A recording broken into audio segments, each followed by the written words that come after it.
Everyone, welcome to my channel. I am Simran Sahani. आज हम पढ़ेंगे क्लास 12 की ज्योग्राफी का लास्ट चैप्टर, जो सेकंड बुक है उसके लास्ट चैप्टर पे आज हम आ गए हैं। आज फुल सिलेबस कंप्लीट हो जाएगा क्लास 12 की ज्योग्राफी का।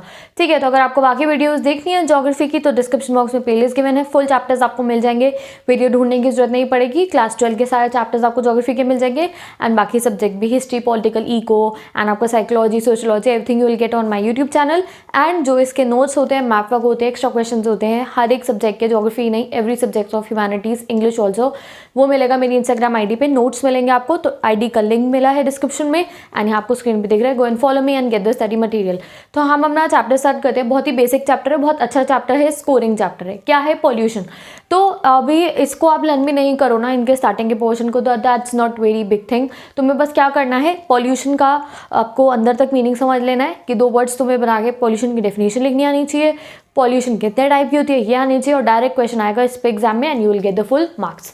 ठीक है, तो देखते हैं हम सबसे पहले व्हाट इज एनवायरमेंटल पॉल्यूशन, ये हम देखेंगे क्या होता है। तो environmental pollution we all know that जब हमारे अर्थ के सरफेस पे और एटमॉस्फेयर पे या हमारे वाटर के अंदर अनवांटेड सब्सटेंसेस जब मिक्स हो जाते हैं, अनवांटेड फॉरेन सब्सटेंस जब मिक्स हो जाते हैं, तो उसको हम कहते हैं, क्या कहते हैं हम उसको? पॉल्यूशन। एंड पॉल्यूशन इसलिए कहते हैं क्योंकि उससे नॉर्मल जो वर्किंग होती है उस पर इफेक्ट पड़ता है। जैसे कि हवा में जब पार्टिकल्स मिल रहे हैं तो मिलने दो, क्या दिक्कत है, बट नहीं, हवा में जब स्मोक पार्टिकल्स और बाकी पार्टिकल्स जब मिक्स हो जाते हैं तो हवा में सांस लेना हमारे लिए मुश्किल हो जाता है एंड इससे जो नॉर्मल प्रोसेस है उसमें फ़र्क पड़ता है। तो इसलिए क्या होता है pollution? It is contamination of physical biological components of earth atmosphere to such extent that normal process is adversely effected. यानी कि अभी जो हमारी अर्थ है या फिर जो एटमॉस्फेयर है उसके बायोलॉजिकल एंड उसके फिजिकल कंपोनेंट्स मिक्स होना, उसके अंदर अलग अलग कंपोनेंट्स आके मिक्स हो रहे हैं। एयर पॉल्यूशन हो रही है तो क्या CO2 की कंटेंट बढ़ गई है, ग्रीन हाउस इफेक्ट हो रहा है, वाटर पॉल्यूशन हो रही है तो पानी के अंदर हमारे केमिकल्स आके, फर्टिलाइजर और जो पेस्टिसाइड्स है गलत गलत वो आके पानी में मिक्स हो रहे हैं, वो पानी हम पिएंगे, हमें डिजीज होगी। तो इसलिए जब कंटैमिनेशन होता है तो उससे क्या होती है? पॉल्यूशन होती है। And it is always cause by the release of waste by human beings. Mainly pollution किस वजह से होता है? ये जो हमने फैक्ट्री लगाई, फैक्ट्री में से स्मोक निकला, फैक्ट्री किसने लगाई? ह्यूमन ने, मैंने लगाई, आपने लगाई। तो इस वजह से this process is mainly because of the human beings. Human beings पहले वेस्ट जनरेट करते हैं, उसके बाद पॉल्यूशन होता है, फिर पॉल्यूशन को कम करने का तरीका निकालते हैं। So this is our basic environmental pollution and इसकी डेफिनेशन आपको लर्न करनी है। अब हम तीनों पढ़ेंगे इसमें, water pollution, air pollution and noise pollution in detail. And आपकी जो बुक है उसमें एक बॉक्स दे रखा है, उसमें लैंड पॉल्यूशन भी दिया हुआ है, so you can just study it from the book only. Okay, तो स्टार्ट करते हैं अपना water pollution. It is contamination of water body. जब वाटर बॉडी कंटैमिनेट, देखो जब भी पॉल्यूशन के बारे में लिखोगे तो it's best to mention this word contaminate. Mix की जगह हमें कौन सा वर्ड लिखना है? कंटैमिनेट वर्ड हम सब लोग लिखेंगे। इसमें क्या होता है, देखो वाटर का यूजेज आज के समय पे बहुत बढ़ गया है, पॉपुलेशन एक्सप्लोड हो रही है, पॉपुलेशन बढ़ रही है, इंडस्ट्रीज़ लग रही हैं बड़ी बड़ी, एग्रीकल्चर भी ज़्यादा हो रहा है, तो वाटर का यूज़ बहुत ज़्यादा हो रहा है। एग्रीकल्चर ज़्यादा होता है, फर्टिलाइज़र पड़ते हैं, खाद डलती है, तो उससे क्या होता है? फर्टिलाइज़र रन करके बाद में रिवर में गिरते हैं। इंडस्ट्रीज़ लगती हैं, इंडस्ट्रीज़ में पीछे से केमिकल निकलता है, वो सीधा रिवर में फ्लो कर देते हैं बिना ट्रीट करे, तो इससे वाटर पोल्यूशन बढ़ा है। और क्या? पॉपुलेशन बढ़ रही है, जैसे जैसे पॉपुलेशन बढ़ेगी उतना ज़्यादा वेस्ट वाटर निकलेगा, उतने ज़्यादा लोगों के घर में वॉशरूम होंगे, उतना ज़्यादा वाटर वेस्ट होगा, उतना ज़्यादा डोमेस्टिक यूज़ के लिए वाटर यूज़ होगा। तो population explosion and industrial explosion is the main reason of water pollution. अब नेचुरल सोर्सेज भी है वाटर को पोल्यूट करने की, वाटर को गंदा करने की, एंड ह्यूमन बेस्ड भी है, यानी कि हम लोग जो करते हैं। तो नेचुरल में होता है सॉइल इरोजन, यानी कि मिट्टी धंस के पानी में चली जाती है तो उससे भी पानी गंदा होता है। लैंडस्लाइड्स, पहाड़ टूट के पूरा पानी में गिर गया। Decay and decomposition of animals, यानी कि जब एनिमल्स और प्लांट्स, इनकी डेड बॉडीज जो होती है वो पानी में गिर जाती है तो उससे भी पानी कंटामिनेट हो जाता है। अब देखते हैं ह्यूमन बेस। तो ह्यूमन बेस इंडस्ट्री में से केमिकल निकल के सीधा नदियों में चला जाता है। एग्रीकल्चर बेस वही fertiliser, pesticides, and the other one is cultural activity. तो इसको भी तीनों को आपको डिटेल में पढ़ाया गया, यहाँ मैंने लिख दिया है। डायरेक्ट क्वेश्चन है, इंस्टाग्राम नोट्स में आपको मिल जाएगा। If you don't use Instagram तो यहीं से इसको ऐसे अपने नोट्स वाले रजिस्टर में आप कॉपी डाउन कर सकते हो। इंडस्ट्रियल एक्टिविटी में कैसे होता है? इंडस्ट्रियल वेस्ट जनरेट जनरेट होता है, पॉल्यूटेड वाटर होता है, पॉइजनस गैसेज होती है, केमिकल्स होते हैं, तो वो निकलते हैं सीधा पीछे से पाइपलाइन, सीधा ये लोग रिवर में या फिर ओशन के अंदर डाल देते हैं। लेदर, पल्प एंड पेपर और टेक्सटाइल, वन मार्कर है ये, इन फैक्ट्रीज के अंदर सबसे ज़्यादा पॉल्यूशन होता है, ये वाटर को सबसे ज़्यादा कंटामिनेट करती हैं। अब आ जाओ सेकेंड, एग्रीकल्चर। एग्रीकल्चर में आज के समय पे केमिकल फर्टिलाइजर यूज़ हो रहे हैं, केमिकल पेस्टिसाइड यूज़ हो रहे हैं, और बाद में वो पानी के साथ बह के रिवर्स एंड ओशंस के अंदर चले जाते हैं, एंड उसकी वजह से हमारा जो वाटर है वो पोल्यूट हो रहा है। तो मॉडर्न एग्रीकल्चर वर्ड मेंशन करने को, पहले ज़माने में खाद डलती थी, घर की बनाई हुई मिन्योर डलता था, तो वो पोल्यूट नहीं करता था हमारे वाटर को, बट ये केमिकल वाले करते हैं। कल्चर फैक्टर्स अगर हम देखें तो पिलग्रिमेज सेंटर, यानी कि वाराणसी हो गया, हरिद्वार हो गया, हमने देखा है कि गंगा में लोग फूल डालते हैं, पत्ते डालते हैं, सिक्के डालते हैं, एंड डेड बॉडीज़ भी एक कई जगह पे रिवर्स के पास में, तो जो डेड बॉडी अस्थियाँ विसर्जन होती है, और जब कोई बड़े बड़े फेस्टिवल्स होते हैं तो भी जो वाटर बॉडीज़ है वो पोल्यूट होती हैं। एंड जब मेले लगते हैं, रिलीजियस फेयर लगते हैं, एंड एट टाइम टूरिज्म की वजह से भी लोग घूम रहे होते हैं, नदी में कुछ भी फेंक देते हैं, तो उससे भी कल्चरल बेसिस पे भी हमारा जो वाटर है वो पोल्यूट होता है। Okay, effects of water pollution. तो वाटर पोल्यूशन का फर्स्ट इफेक्ट है water borne diseases like diarrhoea, like hepatitis etcetera. ठीक है, तो ये वाटर बॉर्न डिजीजेस होती है। एंड एक सर्वे हुआ था इंडिया में, उससे पता चला कि ऑलमोस्ट जितनी भी WHO ने करा था ये सर्वे, तो जितने भी कम्युनिकेबल डिजीजेस हैं ना, कम्युनिकेबल मतलब कि एक जने से दूसरे जने में ट्रांसफ़र हो जाती हैं, 1/4 कम्युनिकेबल डिजीजेज जो इंडिया में है वो वाटर बॉर्न है, यानी कि लोग कंटामिनेटेड पानी पीते हैं एंड वो बीमार हो जाते हैं। अब हम दूसरी पॉल्यूशन पढ़ते हैं, एयर पॉल्यूशन। ठीक है, एयर पॉल्यूशन में क्या होता है, वाटर पॉल्यूशन में वाटर में सब्सटेंस कंटामिनेट हो गए थे, एयर पॉल्यूशन में एयर में सब्सटेंस कंटामिनेट हो जाते हैं। ठीक है, तो एयर पॉल्यूशन में क्या होता है, harmful substances like particles, biological molecules mix with atmosphere. तो various particles and biological molecules, अलग अलग पार्टिकल्स आके, स्मोक का पार्टिकल कह लो या कोई और पार्टिकल्स कह लो, आप आके जब हमारे एटमॉस्फेयर में मिक्स होते हैं तो उसको हम क्या कहते हैं, एयर पॉल्यूशन। अब मेनली एयर पॉल्यूशन का रीज़न क्या होता है, अब फॉसिल फ्यूल्स का यूसेज बहुत बढ़ गया है, पेट्रोल ज़्यादा यूज़ हो रहा है, कोल का कंबशन ज़्यादा हो रहा है, और बड़ी बड़ी फैक्ट्रीज़ लग गई हैं, वहाँ पे फर्नेस में कोल जल रहा है, धुआं निकल रहा है चिमनीज़ के अंदर से, तो ये जो एयर पॉल्यूशन है ये बहुत बढ़ गया है। तो सोर्सेज ऑफ एनर्जी जो है हमारी, यानी कि कोल, और क्या होगी पेट्रोलियम, और क्या होगी नेचुरल गैस, और इनका कंबशन होता है, ये जलती हैं, तो उससे क्या होता है, हमारा जो एनवायरनमेंट है वो पोल्यूट होता है, एंड ये टॉक्सिक गैसेस निकालते हैं, ग्रीन हाउस इफेक्ट होता है, उससे भी हमारी जो ओजोन लेयर है वो फटने वाली है। तो वी ऑल नो कि पॉइजनस गैसेस से एयर पॉल्यूशन हो रहा है। मेन रीज़न क्या है, अभी आपकी बुक में बता रखा है, combustion of coal, petrol, diesel और इंडस्ट्रियल प्रोसेस की वजह से एयर पॉल्यूशन बढ़ रहा है। मैं बार बार वाटर कह रही हूँ, ठीक है, तो एयर पॉल्यूशन बढ़ रहा है, क्यों, पेट्रोल ज़्यादा यूज़ कर रहे हैं लोग, डीजल ज़्यादा यूज़ कर रहे हैं गाड़ी, और वो पीछे से धुआं निकालती है, तभी कहते हैं CNG यूज़ करो। CNG क्या है, इकोनॉमिक फ्रेंडली भी है और इकोलॉजिकल फ्रेंडली भी, यानी कि पैसे भी कम लगते हैं CNG में, और एनवायरनमेंट को भी ज़्यादा नुकसान नहीं होता। और इंडस्ट्रियल प्रोसेस, जितनी भी आपने इंडस्ट्रीज़ कभी निकल के गई इंडस्ट्रियल एरिया से, चिमनी में से धुआं निकल के आ रहा होता है, तो वो धुआं क्या कर रहा है, वो धुआं एनवायरनमेंट पोल्यूट कर रहा है हमारा। नेक्स्ट आ जाओ, solid waste disposal and sewage disposal से भी एयर पॉल्यूशन होता है। तो इसमें भी हम कह सकते हैं कि जितना भी ये वेस्ट है ना, ये किसी ना किसी तरीके से कंटामिनेट हो जाता है हमारे एनवायरनमेंट में, एंड वो हमारे एयर पॉल्यूशन भी करता है, वाटर पॉल्यूशन भी करता है। अब इसके इफेक्ट्स देखे जाएँ तो एयर पॉल्यूशन से रेस्पिरेटरी डिजीजेज होती हैं, और नर्वस सर्कुलेटरी डिजीज़, यानी कि ब्लड फ्लो में प्रॉब्लम आने लगती है, नर्वस सिस्टम डिजीजेज होने लगती है, हमारे माइंड पे इफेक्ट पड़ता है, एंड रेस्पिरेटरी सांस लेने में दिक्कत हो गई, अस्थमा हो गया, ऐसी डिजीजेस लोगों को होने लगती है। एट टाइम्स ऐसा हुआ था, बीच में हमारे स्कूल बंद हो गए थे, कोरोना वायरस नहीं था, तब भी हमारे स्कूल 10-12 दिन के लिए बंद हुए थे, और हमें मास्क लगाना पड़ा था because of the smog, SMOG smog की वजह से। सर्दियों से कुछ समय पहले का, अक्टूबर-नवंबर में, तो वो होता है कि बहुत ज़्यादा धुआं बढ़ जाता है, जब वो होती है ना स्लैश एंड बर्न कल्टिवेशन, जो उसको हम क्या कहते हैं, झुमिंग कल्टिवेशन, लोग खेत जला देते हैं, तो उससे धुआं हो जाता है एटमॉस्फेयर में, एंड उसकी वजह से हमें मास्क भी लगाना पड़ा था। तो यही है, अगर हमने उस धुएं को अगर अपने अंदर ले लिया तो क्या होगा, उससे हमें रेस्पिरेटरी डिजीजेज हो जाएंगी। अर्बन स्मॉग, वही जो मैंने अभी तुम्हें बताया कि धुआं आता है स्मॉग की वजह से, और एयर पॉल्यूशन से एसिड रेन भी होती है, यानी कि एयर पॉल्यूशन हो जाता है तो बादल भी वो पॉल्यूटेड एयर को कंज्यूम कर लेते हैं, एंड जब रेन होती है तो वो एसिड रेन होती है, और उससे तो हमारा ब्यूटीफुल मॉन्यूमेंट जो है ताजमहल, वो भी डिग्रेड हो रहा है, वो भी पीला पड़ रहा है because of the acid rain. And acid rain का पानी पीना नहीं चाहिए, ना ही उसमें नहाना चाहिए, तो you should take care of the acid rain also. तो ये हमारा एयर पॉल्यूशन, वाटर पॉल्यूशन दोनों complete. Now will study the noise pollution. Noise pollution तो हम सब करते हैं डीजे चला के साथ। ओके तो अब हम पढ़ेंगे नॉइस पॉल्यूशन के बारे में। क्या तुम कभी ट्रैफिक जैम के अंदर खड़े हुए हो, इधर से P P P P P P P P P आती रहती है हॉर्न्स की, और कहीं पे तुम्हें आवाज़ आ रही है किसी फैक्ट्री में से, तो वो जो सिचुएशन होती है, कभी शादी के डीजे की आवाज़ आ रही है, एक जगह पे तुम खड़े हो रोड पे, तो उसको कहते हैं नॉइस पॉल्यूशन। और उस समय पे हमारा माइंड बिल्कुल अजीब सा हो जाता है और हमें लगता है पता नहीं कहाँ पहुँच गए हम। तो वो स्टेट ऑफ माइंड को बहुत इफेक्ट करता है। एट टाइम जब आप शादियों में जाते हो तो एकदम से आपको चक्कर से आने लगता है, बिकॉज ये सब क्या प्रमोट कर रहे हैं, नॉइस पॉल्यूशन। तो वो हमारे स्टेट ऑफ ह्यूमन माइंड पे भी बहुत इफेक्ट करती है और हम अनबेरेबल, हमें लगता है भाई आवाज़ बंद करो, नहीं सुनाई देना चाह रहा, एंड हम अनकंफर्टेबल फील होने लगते हैं। तो वो नॉइस पॉल्यूशन का सबसे मेजर इफेक्ट होता है। तो सबसे ज़्यादा नॉइस पॉल्यूशन कहाँ से हो रही है, यानी कितनी नॉइस कहाँ से आ रही है। तो फर्स्ट इज फैक्ट्रीज। जितनी भी फैक्ट्रीज है उसमें बड़ी बड़ी मशीनरी होती है एंड वो आवाज़ करती है। कंस्ट्रक्शन वर्क, आपने देखा है, तुम पढ़ रहे हो, तुम्हारे पीछे वाले के घर में काम चल रहा है, पत्थर टूट रहा है, पत्थर लग रहा है, वो कीर करके मशीन आवाज़ निकालती है, इतनी गंदी लगती है वो। तो वही होता है, वो नॉइस पॉल्यूशन होती है। तुम्हारे पीछे वाले के घर में काम चल रहा है, तुम बैठ के पढ़ नहीं सकते, तुम्हें ठक ठक ठक ऐसे लगता है सर पे हथौड़े बज रहे हो। तो यही चीज़ है, ये क्या होता है, नॉइस पॉल्यूशन। और क्या हो गया, डिमोलिशन, यानी कि वो बिल्डिंग पूरी गिरा देते हैं ना, वो ऑटोमोबाइल इंडस्ट्रीज में से, ये इनका लेवल ऑफ पॉल्यूशन जो है, नॉइस पॉल्यूशन है, वो बहुत ज़्यादा होता है। और जो हमारा, अगर हमें चेक करना हो नॉइस किस में चेक होती है, हम सबको पता है, छोटे होते से डीबी, डेसिबल्स में हम नॉइस को चेक करते हैं, यानी कि जो वॉल्यूम की जो वो होती है हमारी यूनिट है, दैट इज डीबी डेसिमल्स।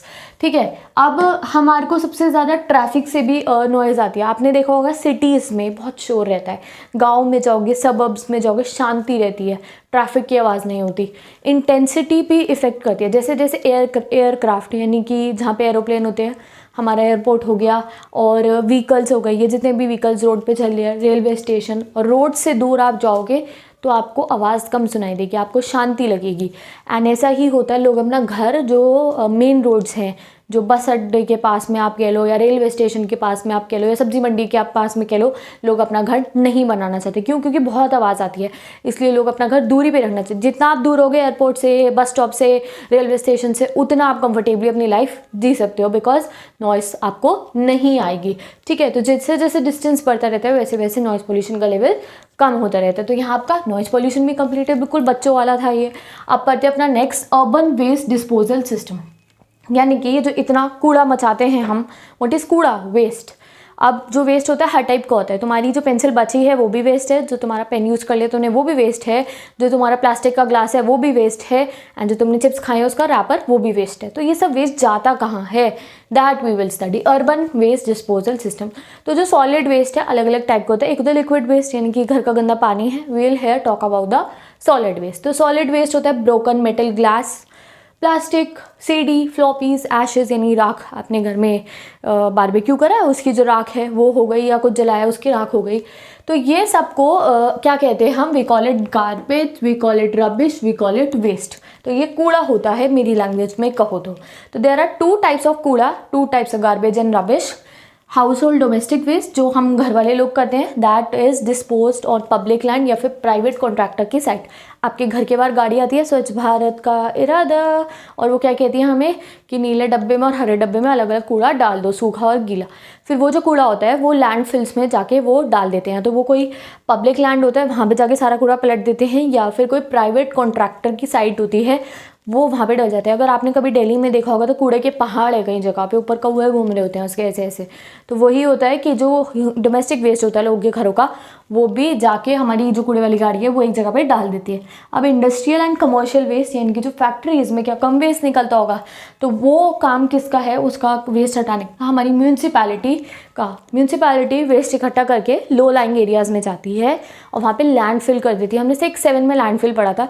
यानी कि लैंडफिल्स में क्या होता है, ऐसे ये ऐसा एक गड्ढा सा खोद देते हैं ज़मीन के अंदर, और सारा का सारा जो इंडस्ट्रियल वेस्ट है यहाँ पे भर जाता है। फिर इसको मिट्टी से ढक देते हैं और यहाँ पे बिल्डिंग बन जाएगी, फ्लैट बन जाएगा, और लोग यहाँ रहने लगते हैं। तो वो जो कूड़ा है वो वहीं नीचे रहता है, एंड इसको कहते हैं लैंडफिल। ये मेनली होता है हमारे लो लाइंग एरियाज़ के अंदर। एंड देखो सबसे बड़ी प्रॉब्लम हमारे वेस्ट की क्या होती है, दैट ये डिजीज़ेस फैलाता है। आपका जो घर का वेस्ट है वो जो घर में फ्लाइज आती हैं यानी कि मक्खी आती है, रोडेंट्स यानी कि चूहे हो गए, एंड ये जो चीज़ें होती हैं ये कूड़े पे बैठती हैं, कि वेस्ट पे बैठती हैं एंड कंटामिनेट हो गए हमारे घर में आती हैं, हमारे खाने पे बैठती हैं, एंड इससे जो वेस्ट से जो डिजीज़ हैं वो बढ़ जाती हैं। तो डिजीज़ होती है डायरिया, मलेरिया, क्लोरिया एक्सेट्रा। अगर किसी को क्लोरिया होता है तो वो कहते हैं कि पानी साफ़ पियो, डायरिया होता है तो भी चेक करते हैं कि खाना को चेक करो, खाना ढका हुआ खाना चाहिए, ऐसा ना हो मक्खी बैठ गई हो। तो इस वजह से जो हमारे ये रोडेंट्स एंड फ्लाइज हैं ये बहुत इफ़ेक्ट करते हैं हमारे पॉल्यूशन को, आप एक तरीके से कह सकते हो। तो इसलिए हमेशा अपना फूड वूड कवर करके रखना चाहिए। अब जो ये हमारी इंडस्ट्रीज़ होती है ना, ये सबसे ज़्यादा पोल्यूट करती हैं हमारे रिवर्स को। जितना भी इनका केमिकल वेस्ट होता है, जैसे मैंने भी आपको बताया टेक्सटाइल एंड पल्प इंडस्ट्रीज़ में, ये अपना सारा का सारा वेस्ट रिवर वाटर में बिना ट्रीट करे, बिना उनको स्टेबलाइज करे रिवर वाटर में डाल देती है, और उससे marine life and aquatic life पे भी बहुत इफेक्ट पड़ता है। ठीक है, अब ये urban waste disposal is a major problem, यानी कि अभी यहाँ अर्बन सेंटर्स की यानी कि शहरों में, मेट्रोपॉलिटन सिटीज़ में, मेगापोलिसेस में बहुत प्रॉब्लम है आजकल कूड़ा संभालने की, इस वेस्ट को मैनेज करने की। इतना कूड़ा हो जाता है किसी किसी समय पे मुंबई, कोलकाता, चेन्नई एंड बेंगलुरु जैसी जगह पे, that we have seen that 30 to 50% जो वेस्ट होता है ना वो ऐसी सड़कों पे पड़ा रहता है, वेस्ट लैंड पे। मैंने आपको बताया दिल्ली में कूड़े के पहाड़ हैं एंड ओपन प्लेसेस पे ऐसे ही पड़ा रहता है। तो अगर हम देखा जाए तो 90% ऑफ वेस्ट कलेक्ट होता है, 90% वेस्ट कलेक्ट तो होता है, बस उसमें से 30 और 50% तक जो वेस्ट है वो खुला पड़ा रहता है। तो अगर हम देखें तो बहुत कम वेस्ट है हमारा जो अच्छे से डिस्पोज होता है, बाकी सारा ऐसे ही पड़ा रहता है सड़कों पे। अब हमारा क्या वेस्ट डिस्पोजल कंप्लीट हो गया। As it is you have to mention that 90% waste is collected, but 30 to 50% waste जो है हमारा ऐसे ही पड़ा रहता है, और बहुत थोड़ा सा परसेंटेज जिसको हम ट्रीट करके डिस्पोज ऑफ कर देते हैं। अब आ जाओ अपने नेक्स्ट टॉपिक पे, केस स्टडी ऑफ दुराला। ये केस स्टडीज़ आपकी बुक में लिखी हुई है एंड कभी कभी इसमें से एग्जाम में क्वेश्चन आता है, एंड यू नो दैट मैं जब चैप्टर पढ़ाती हूँ तो एक भी वर्ड नहीं छोड़ती हूँ उसका, तो I will not leave the case study even. तो देखो एक जगह है दुराला, मेरठ के पास में है ये। तो एक मेरठ बेस्ड एनजीओ ने वहाँ पे जाके सर्वे करा, तो पता चला कि वहाँ का जो ग्राउंड वाटर है वो इंडस्ट्रियल वेस्ट से कंटेमिनेटेड है। और ये कितनी प्रॉब्लमेटिक बात है कि लोग जो घर में टैप आ रहा है, जो पानी आ रहा है लोगों के घर में, वो केमिकल है उसके अंदर इंडस्ट्री का वेस्ट मिक्सड है, तो उससे लोगों को बीमारियां बहुत बढ़ सकती हैं। तो उस एनजीओ ने क्या करा, पूरा एक मॉडल बनाया इकोलॉजिकल ट्रांसफॉर्मेशन का, कि जाके इस वाटर को ट्रीट करा जाएगा। एनजीओ ने हेल्थ और कंडीशन ऑफ सोसाइटी का डेटा निकाला कि लोगों को किस टाइप की डिजीज़ हो रही है, ये वो पूरा उन्होंने अपना प्लान बनाया, एंड देन उन्होंने स्टेप्स लिए इस वाटर प्रॉब्लम को ठीक करने के लिए। उन्होंने ओवरहेड टैंक्स बनाए, यानी ग्राउंड वाटर नहीं, ओवरहेड टंकियाँ बनाई ऊंची ऊंची, जिससे कि वहाँ का पानी कंटामिनेट नहीं होगा। और पॉन्ड्स को क्लीन करवाया, यानी कि जो पॉन्ड्स थे उनको क्लीन करवाया कि उनमें कोई केमिकल है तो हट जाए। फिर उन्होंने सिल्ट रिमूव कराई, जो सिल्ट होती है उसको रिमूव करवाया पानी में से, और 1000 पेड़ लगाए। पेड़ लगाने से भी पोल्यूशन कम होती है। और जो रेन वाटर हार्वेस्टिंग सिस्टम, यानी कि लोगों के घरों में ऊपर छतों पे रेन वाटर हार्वेस्टिंग सिस्टम लगा दिया कि वो रेन का जो साफ वाटर है वो वेल में जमा हो जाता है, और उस पानी को वो कपड़े धोने के लिए, बर्तन धोने के लिए यूज़ कर सकते हैं। तो ये दुराला की केस स्टडी कंप्लीटेड, आपको 2 मार्क्स में आएगी, तो ऐसे आप बना के लिख सकते हो। अब हम आते हैं नेक्स्ट टॉपिक पे, रूरल अर्बन माइग्रेशन। ये टॉपिक हमें इसलिए पढ़ाया गया है क्योंकि अभी हम स्लम्स यानी कि छोटी छोटी बस्तियों के बारे में पढ़ेंगे। बस्ती कहाँ होती है? शहरों में होती है। तो हम पढ़ेंगे अब बस्ती बनती क्यों है। बस्ती तब बनती है जब जो गांव वाले हैं वो शहरों में आके शिफ्ट करते हैं। वो शहर में आते सार अपना बड़ा सा घर तो नहीं बना सकते ना, नहीं, तो वो छोटी छोटी बस्तियों में जाके अपनी झुग्गी झोपड़ी बना के वहाँ पे रहने लगते हैं। ठीक है, तो what are the reasons of main rural urban migration? तो सबसे बड़ी क्या है? Demand for labour in urban areas. अब शहर है, शहर में फ्लैट बने, अपार्टमेंट्स बने, तो उन्हें लेबर चाहिए होता है, फैक्ट्री में लेबर चाहिए, तो वो कहाँ से आता है? रूरल एरिया से आता है। Low job opportunity in rural area में, तो काम ही नहीं है, खेती के अलावा कोई काम ही नहीं है, इसलिए वो माइग्रेट करके शहर में आ जाते हैं काम ढूंढने के लिए। अनडेवलप्ड रूरल एरिया में डेवलपमेंट ही नहीं है, तो इसलिए लोग, स्कूल नहीं है, हॉस्पिटल नहीं है, तो जिस पर थोड़ा सा पैसा होता है वो सोचता है भाई मैं बड़े शहर में जाके रहूँ और अपना स्टैंडर्ड ऑफ लिविंग को इंक्रीज़ करूँ। तो these are the reason for the rural urban migration. तो यहाँ पे हमारा half of the chapter complete. अब बस स्लम्स के बारे में पढ़ेंगे and then this chapter would be completed और ज्योग्राफी का full course completed. So study the आगे का चैप्टर। अब हम आगे अपने स्लम्स के ऊपर। So as I told you that हमारे इंडिया में अर्बन सेंटर्स होते हैं, यानी कि शहर होते हैं, और शहर में होती हैं ये छोटी छोटी बस्तियाँ। अब बस्तियों में लोग जाते क्यों हैं? देखो शहर में एक तरफ बड़े बड़े पार्क्स है, बड़ी बड़ी बिल्डिंग्स है, but at the same time जब आप शहर में जाओगे तो आप कभी शांति कॉलोनीज और अगर बस्तियों में चले गए तो आपको रियलिटी दिखेगी ऑफ एवरी शहर, every urban centre of India. तो देखो यहाँ पे जो लोग होते हैं they have come forcefully here. वो जॉब अपॉर्चुनिटीज़ के लिए फोर्सफुली अपना घर बार छोड़ के यहाँ पे आते हैं, सिर्फ इसलिए कि वो जॉब कर सके, और वो जॉब करके थोड़ा बहुत पैसा ही कमा पाते हैं एंड वो हाई रेंटेड वाले अपार्टमेंट्स, फ्लैट्स, घर नहीं खरीद सकते हैं, ना ही रेंट कर सकते हैं, तो इसलिए वो तो एक छोटा सा कमरा लेके सब लोग उसी में रहने लगते हैं। अब जो हमारे स्लम्स के लोग होते हैं, दे हैव लीस्ट चॉइस, उनके पास बहुत कम चॉइस होती है, जो कमरा उन्हें मिलता है उन्हें उसी में रहना पड़ता है। डायलापिटेटेड हाउसेस, एक के ऊपर एक बने हुए हाउसेस होते हैं, ये छोटे छोटे and poor hygienic condition, washrooms ही नहीं होते हैं। आप मान लो कि 10-12 घरों के लिए एक वॉशरूम या फिर उससे भी ज़्यादा घरों के लिए एक वॉशरूम है, नलके नहीं होते हैं, पानी की फैसिलिटी ही नहीं है, कभी टैंकर आता है तो लोगों को पानी मिलता है या फिर एक टैप लगा होता है, उससे सारी लेडीज़ लाइन में बाल्टियाँ ले लेके खड़ी होती है। पुअर वेंटिलेशन नहीं होता है, ऐसा लगता है कि एक जगह पे बंद होके सब लोग सांस ले रहे हैं। बहुत पास में घर बने होते हैं, पतली पतली गलियों में। If you have seen Dharavi of Mumbai, it is the best example of slum. और सेकेंड हो गया आपका लैक ऑफ ड्रिंकिंग वाटर नहीं होता है और लाइट भी नहीं आती है, टॉयलेट्स नहीं है, तो बहुत ही पुअर लिविंग स्टैंडर्ड होता है स्लम्स का। ओवर क्राउडेड होते हैं, यानी कि एक घर में बहुत ज़्यादा लोग रह रहे होते हैं। Narrow streets and low paid workers, यानी कि आगे जितने वर्कर्स होते हैं वो मेहनत तो बहुत करते हैं बट उनको बहुत कम पैसे मिलते हैं। प्रोन टू डिजीज़ेज़ हैं। अब देखो ऐसी हेल्थ कंडीशंस में रहेंगे, कोई सैनिटेशन नहीं है, पीने का पानी नहीं है, तो ऑब्वियस है they are prone to diseases. Secondly they face social exclusion क्यों होता है उनके साथ? अब वो अपना घर बार छोड़ के आए होते हैं, जैसे कि हमने अभी जो ये आपका माइग्रेशन वाला था उसमें एक स्टोरी बता रखी है एक आदमी की, रमेश आई थिंक नाम है, तो उसमें दिखाया कि कैसे वो अपना घर छोड़ के पहले लुधियाना गया, फिर सूरत गया, वहाँ वो लोग स्लम्स में जाके रहते हैं, तो उनको फील होता है कि वो अपना घर छोड़ के आए हैं, दे फील सोशली एक्सक्लूडेड, एक नई जगह पे आके वो रह रहे हैं। एंड कभी कभी गरीबी इतनी होती है, गरीबी के प्रेशर में आके दे इंडल्ज इन अल्कोहलिज्म, लोग शराब पीने लगते हैं, लत लग जाती है उनको। एंड वैंडलिज्म होता है कि कभी कभी दूसरों की प्रॉपर्टी को नुकसान पहुँचाना शुरू कर देते हैं या फिर चोरी वोरी करना शुरू कर देते हैं, तो ये इफेक्ट्स होता है गरीबी का। अब धारावी के बारे में बता रखा है बुक में, धारावी मुंबई का एक स्लम है, बट वो स्लम के साथ साथ इट इज़ अ वेरी आप कह सकते हो एक ऐसा सेंटर है जहाँ पे बहुत सुंदर सुंदर चीज़ें बनती है, वहाँ पे जरी वर्क होता है, वहाँ पे फर्नीचर्स बनते हैं सुंदर सुंदर जो अमीरों के घरों को सजाते हैं। एंड अगर आप धारावी देखोगे तो वो कैसा है, छोटे छोटे घर, एक बिल्डिंग है उसमें घर बने पड़े छोटे छोटे कमरों में इतने सारे लोग रहते हैं। तो this is the reality of the slum. चाहे वो लोग हमारे लिए कितना भी काम करें, स्लम के लोग जो हैं कितना भी काम करें हम लोगों के लिए, बट स्टिल उनकी लाइफ वैसी की वैसी रहती है और रिच लोग रिच होते रहते हैं। तो यहाँ आपका slum area completed. Now will see the land degradation, यानी कि लैंड पोल्यूशन के बारे में पढ़ेंगे।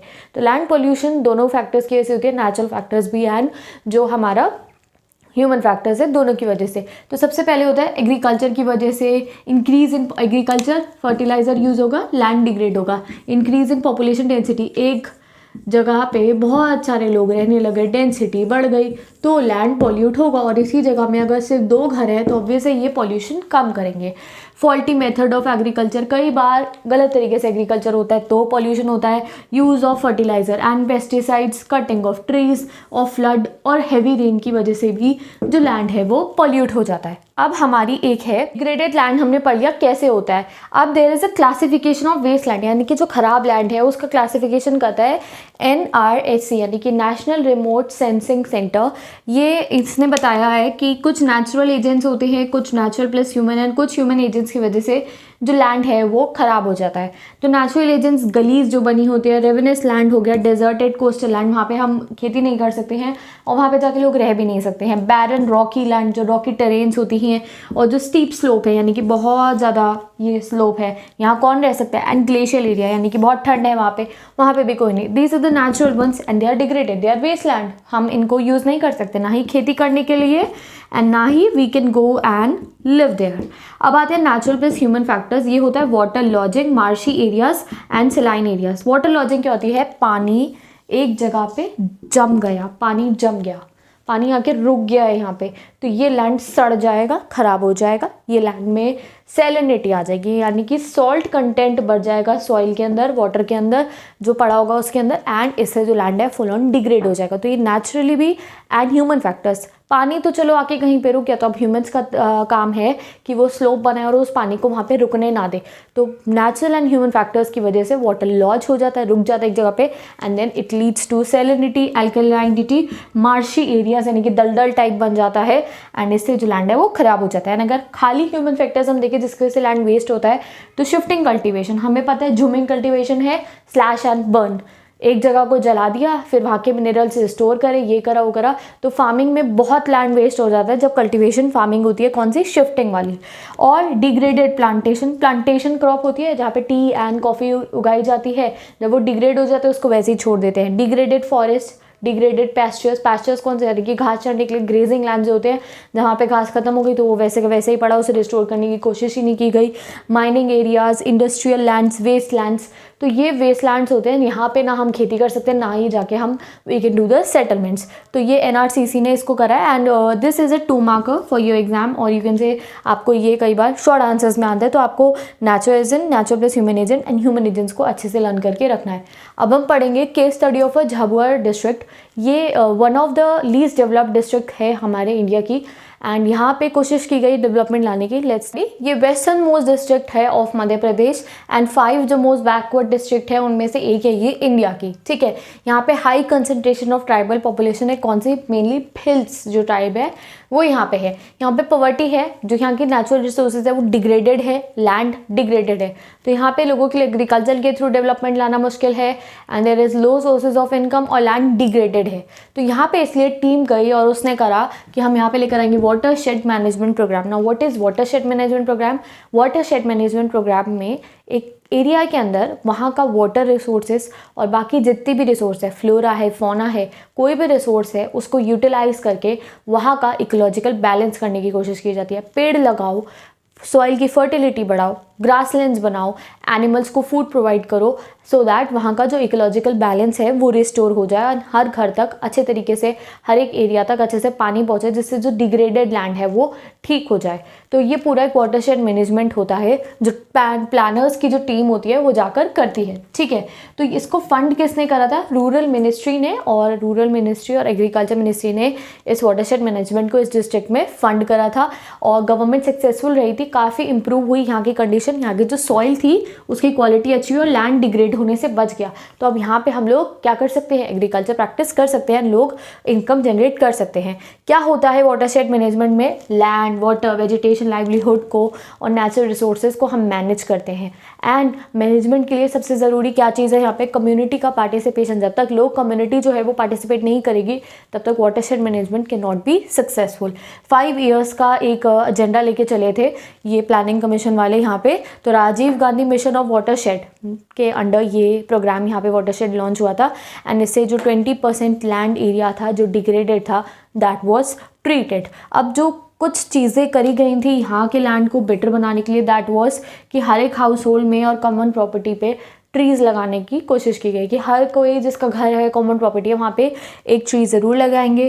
फॉर्डर ग्रासलैंड्स यानी कि ग्रास लैंड्स बनाए गए यहाँ जहाँ पे ग्रास लगाई गई एंड उसके ऊपर फेंसिंग कर दी गई, ठीक है। और ओपन ग्रेजिंग सेंटर्स को बंद कर दिया, यानी कि ऐसा नहीं कि कोई भी अपनी बकरी और जो गायें हैं उनको ला के चरवा के चला जाए, नहीं, that was stall feeding only, यानी कि कैटल की कुछ वो आएंगी एंड वो फीड करेंगे। ऐसा ना हो कि सारी ग्रास वहाँ पे ख़त्म हो जाए और बाद में दिक्कत आए।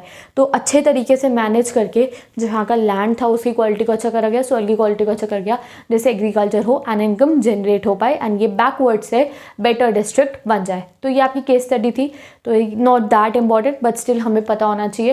तो यहाँ हमने लैंड डिग्रेडेशन पढ़ लिया और हमने वाटर पोल्यूशन पढ़ा, हमने एयर पोल्यूशन पढ़ा, नॉइस पोल्यूशन पढ़ा and your geography class 12 syllabus is completed. So thank you so much for watching this video. अगर आपको कोई क्वेरी है तो कमेंट सेक्शन में आप पूछ सकते हो एंड सारी वीडियोस का लिंक आपको डिस्क्रिप्शन बॉक्स में मिल जाएगा। मैं सारी वीडियोस का अलग से डाल दूंगी, दैट बिल्कुल भी प्रॉब्लम ना हो तुम्हारे को। तो full course is completed. Best of luck guys, do your self study. And आपको अगर इंग्लिश पढ़नी है, उनको पढ़नी है, पॉलिटिकल पढ़नी है, हिस्ट्री पढ़नी है, कोई भी सब्जेक्ट पढ़ना है, मेरी यूट्यूब चैनल पे सब कुछ डला हुआ है एंड नोट्स चाहिए। Notes are the very important part. Map work चाहिए, सब कुछ इंस्टाग्राम आईडी पे है, so go and follow me and take it from there. मैं आपसे नेक्स्ट वीडियो में मिलूंगी। तो आप सोच रहे हो कि अब नेक्स्ट वीडियो क्या? तो will start a revision batch जिसमें हम ज्योग्राफी की फर्स्ट बुक के फर्स्ट चैप्टर से लेकर लास्ट बुक के लास्ट चैप्टर तक हर एक चैप्टर का रिविजन करेंगे and at the same time उसके इंपॉर्टेंट क्वेश्चन देखेंगे, important map question, important 1 markers only on YouTube channel. तो आप मेरे यूट्यूब चैनल पे क्लास ज्योग्राफी प्लेलिस्ट को चेक करते रहना, उसमें जो रिविजन बैच है वो स्टार्ट हो जाएगा फॉर ऑल द स्टूडेंट्स। तो हर एक चैप्टर के important question will start doing